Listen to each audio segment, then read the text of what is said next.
Every woman dreams of a fairy tale marriage. I did too, until I realized I wasn't alone in the house. You see, his first wife? She never left. And now, she's not the only one who wants me gone. The rain hadn't stopped for 3 days by the time we pulled into the driveway of the house on Blackridge Hill. It was the kind of place that made you whisper without knowing why. Tall, still, and old enough to remember things that no one had told it to forget. James, my husband of 5 months, held the umbrella over us with that crooked, boyish smile of his. "Just needs a little light," he said. "You'll see. It'll feel like home." I smiled back. I wanted to believe him. The house was 3 stories, red brick and ivy-streaked, with steep gables and windows like tired eyes. It had been in James's family for generations. His grandmother died in it. His mother was born in it. And his first wife, Madeline, had once painted the west wing in shades of pale blue and gray. I had only seen one photo of her, a black and white portrait in a cracked silver frame, buried deep in a box in James's study. She was beautiful in that timeless way, the kind of woman who would have looked regal even in rags. James had never said much. Madeline passed, was all I got. She passed, just like rain through a screen, just like the air through this house. But the house didn't breathe right. There was one room upstairs he never let me open. "Don't," he said one night when I tried the brass knob. "It's full of mold. I'll fix it eventually." But the hallway near that door was always colder than the rest, and when I pressed my ear to the wood, I sometimes thought I heard something move. Not a creak, not a rat. More like breathing. Long and ragged, like a woman trying to sob without being heard. That first night, I didn't sleep well. It wasn't the storm. It was the tick, tick, tick of something tapping gently at the wall behind our headboard. 3 slow taps. Then nothing. James slept through it, mouth slightly open, breathing slow. But I could have sworn. In the silence, someone whispered, "I lived here first." On the 3rd day, while James was in town, I unpacked our wedding album. I found it tucked behind some antique china. Strange, because I hadn't put it there. When I opened the cover, my smile froze. Our photos were there, yes, but so were hers, Madeline, in a wedding dress nearly identical to mine, standing on the same porch, holding the same bouquet. Only her smile looked forced, her eyes wide. The last photo wasn't from a wedding. It was a close-up, unfocused, grainy, of a woman in a bathtub, mouth open in a silent scream. I slammed the book shut. When I looked up, the hallway light flickered out. James had to travel for work, just overnight.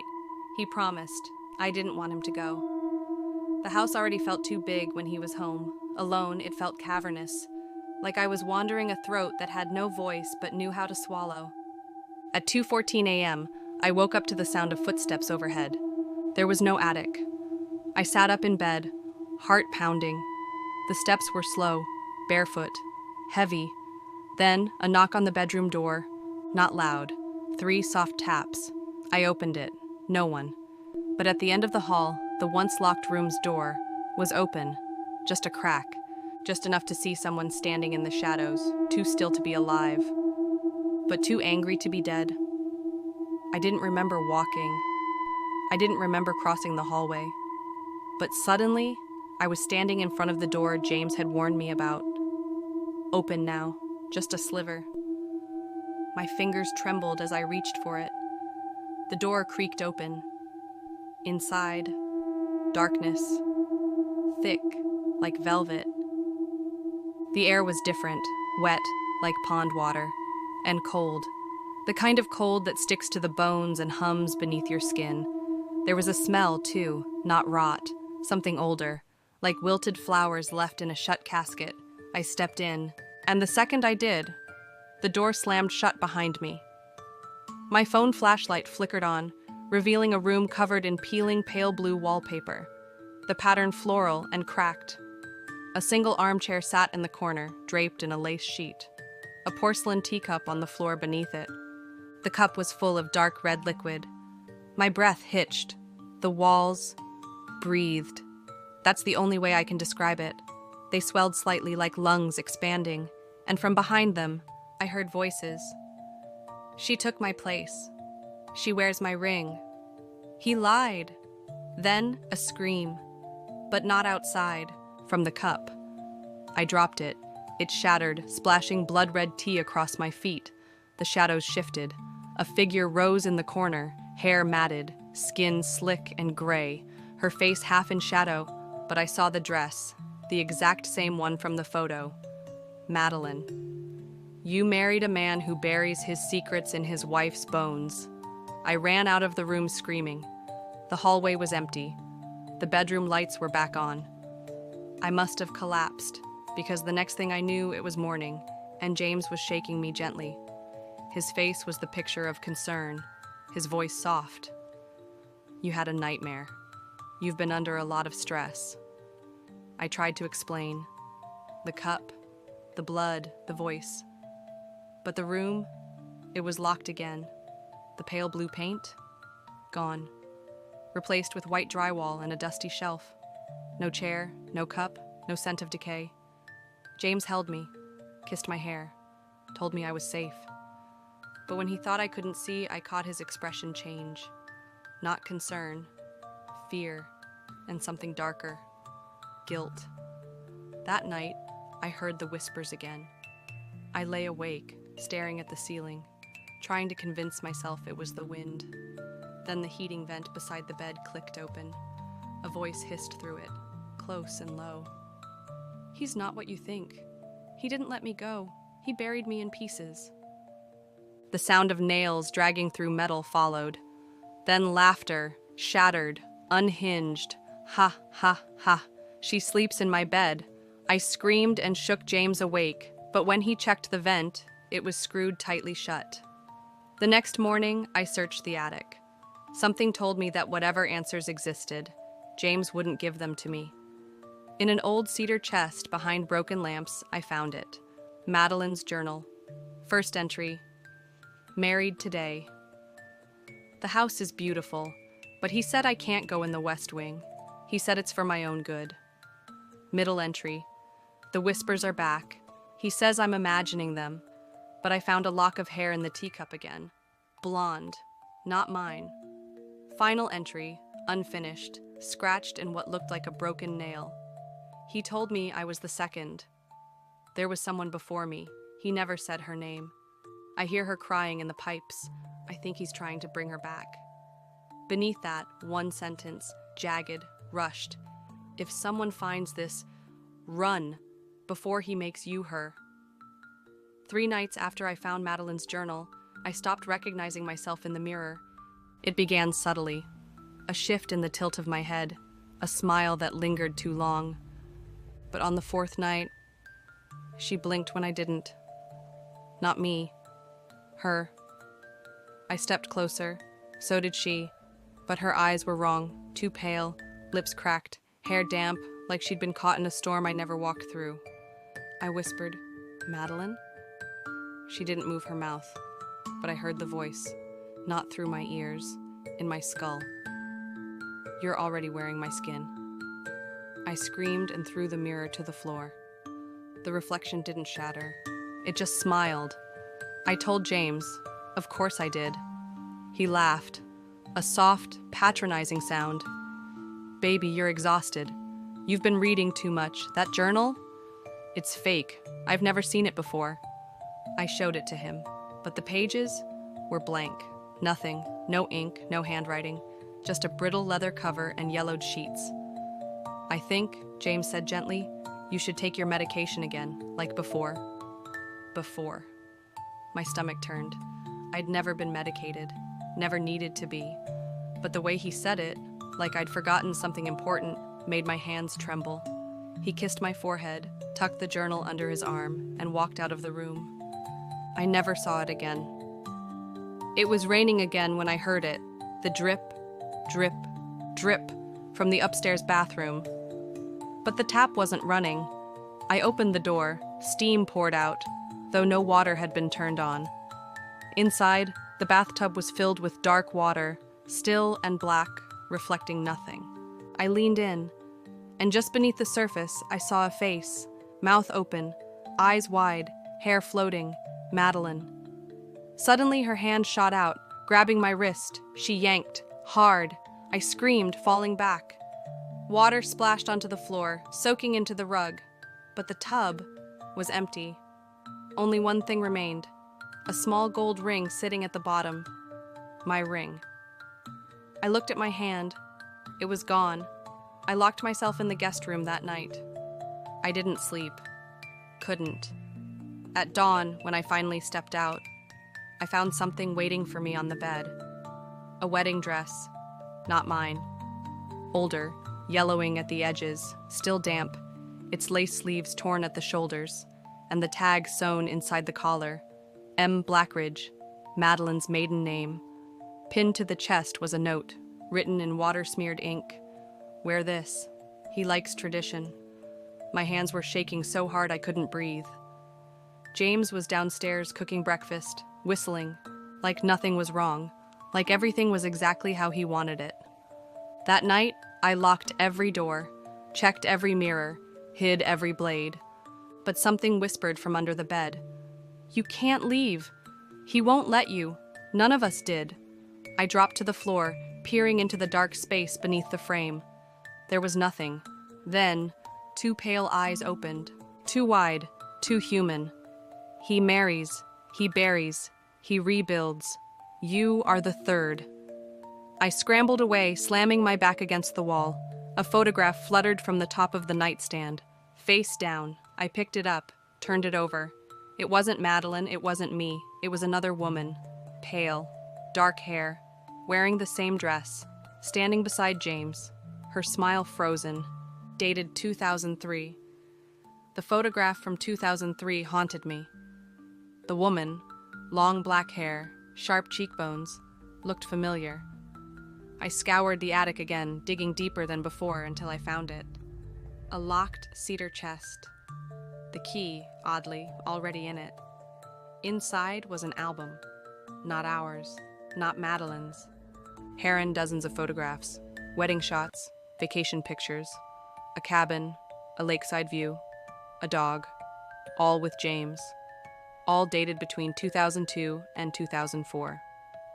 And then, a hospital wristband, a death certificate. Name, Clara Whitmore Blackridge. Cause of death, accidental fall, no signs of foul play. But in one photo, she stood on the same porch I had, wearing the same dress. And next to her, a shadow. Tall, broad, standing just behind James but where no one should have been. Its face was blurred, like the camera refused to capture it. Stuffed behind the album was a bundle of letters, tied in twine, all addressed to whom it may concern. Each written by hand, sloppy, panicked. There's something in the walls. It follows me when James leaves. He makes tea at midnight and talks to someone who isn't there. I found old teeth under the floorboards. They weren't human. And finally, I think the house feeds off the women he brings here. I think James doesn't kill them. I think the house does. There was only one place I hadn't checked, the basement. I'd never noticed a door there before. But that night, something drew me to it. Maybe the house wanted to be known. Maybe it was tired of secrets. The handle was ice cold. I turned it. Inside, pitch black. Smelled of mildew and copper. With my flashlight, I descended, step by step. Water dripped from somewhere unseen. My breath fogged in front of me. The walls were lined with photos, dozens of them. Old, faded, all women, all wearing the same dress. At the very back, on a table, 3 nameplates. Clara, 2004. Madeline, 2012. My name, 2025. The last one had already been engraved. Waiting. I turned to run and heard someone whisper behind me, "You're next, sweetheart." I ran up the stairs, only to find the door had vanished. Not closed, gone, just brick wall. I screamed, slammed my fists, called for James, and in return the house answered, with laughter, low, wet. It echoed through the foundation, vibrating in the wood like bones cracking under pressure. 3 is a sacred number, the voice said. First to love, second to mourn, third to replace. Hours, or maybe minutes later, the door reappeared. I ran. James stood in the kitchen, calmly slicing apples. I collapsed into him, sobbing, and he held me. Software. Still.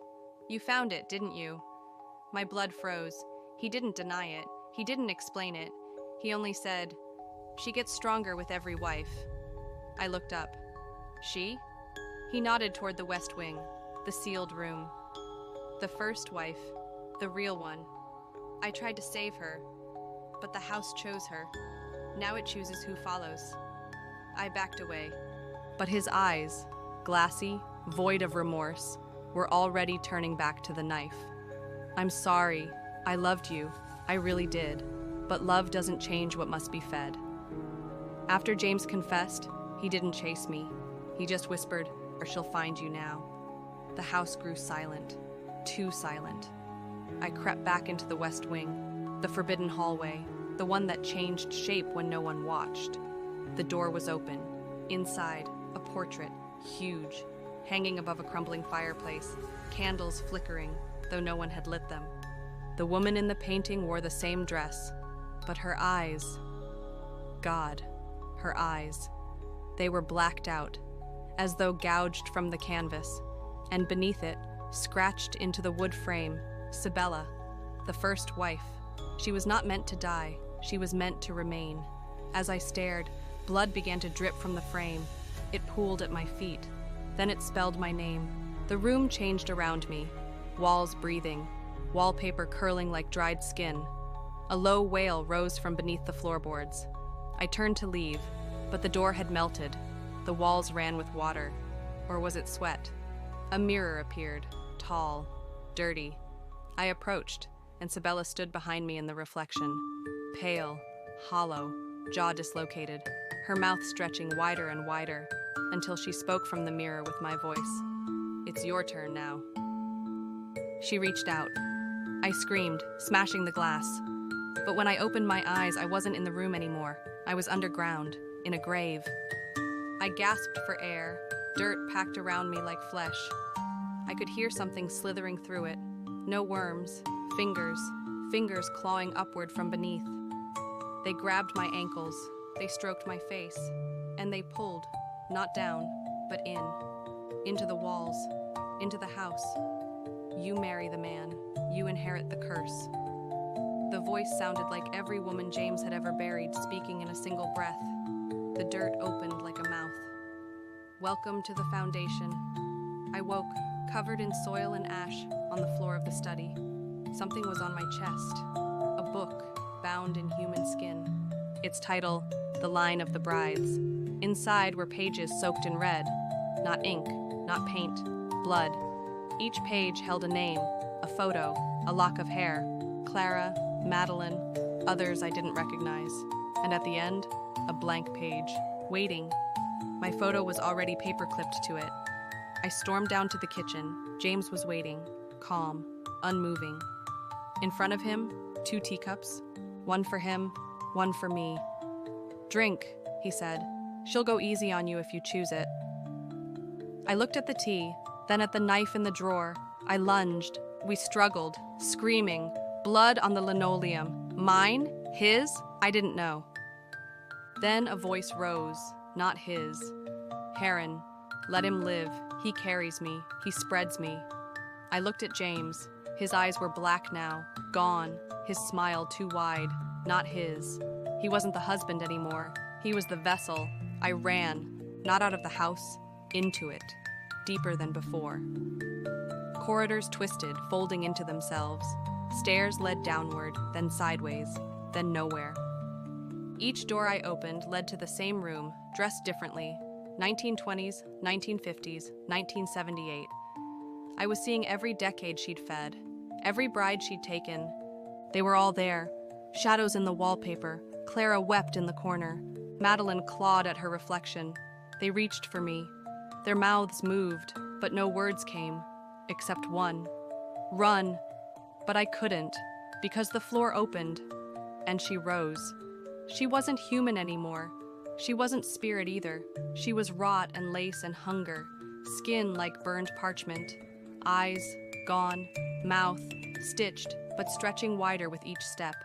She didn't walk, she floated, wrapped in the wedding dress, my wedding dress, the one she wore first. Behind her, the house moaned, beams bowing inward like ribs caving around a lung that would never exhale. "You married into me," she said without speaking. "You wear my sorrow now." And suddenly, I was back at the altar. James stood beside me, not aged, not changed, exactly as he looked the day we wed. Sabella presided in place of the priest. The guests were the dead wives, all of them. Veils down, hands clasped, smiles stitched on.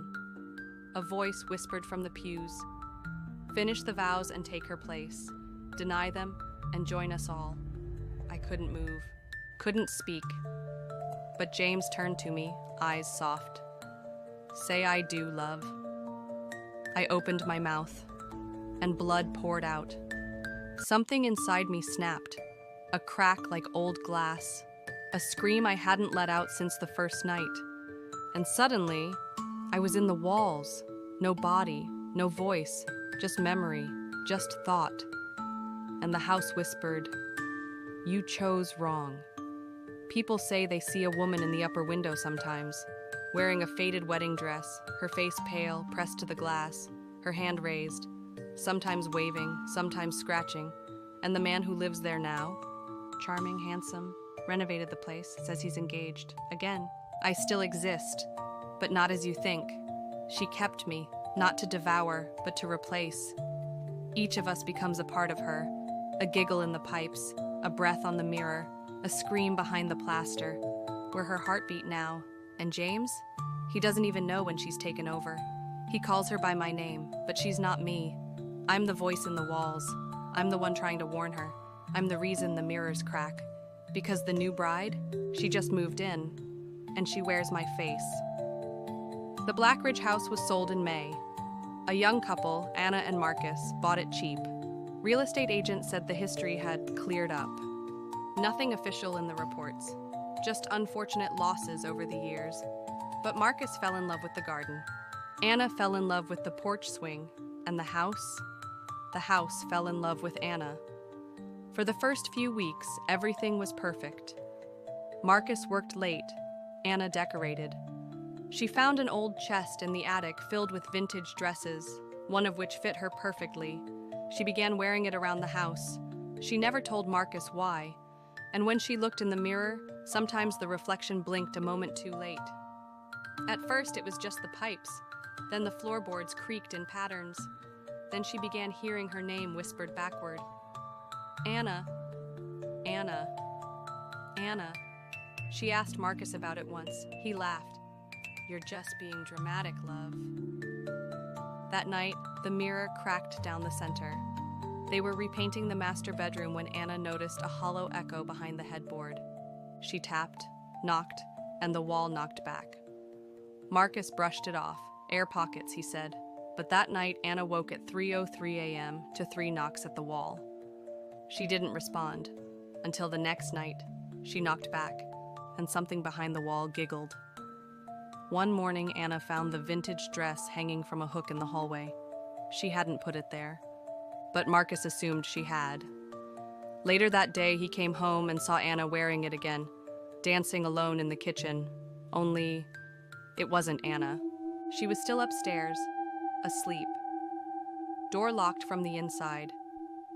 He went to check. She stirred, blinked, confused. "What? I've been napping." He looked back down the stairs. The kitchen was empty, but the dress was gone. The neighbors talk. They say they've seen Marcus outside at night, digging in the backyard. They say Anna doesn't smile the same anymore, that sometimes she laughs at jokes no one told, that her reflection, now, has different eyes.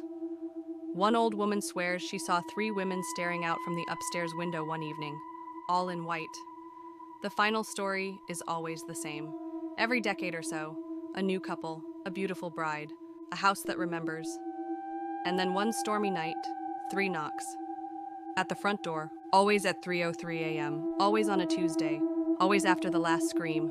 Inside, a man alone, his wife gone, only a single item left behind, a wedding dress, hanging from the banister, still warm, and a note that reads, "She never left.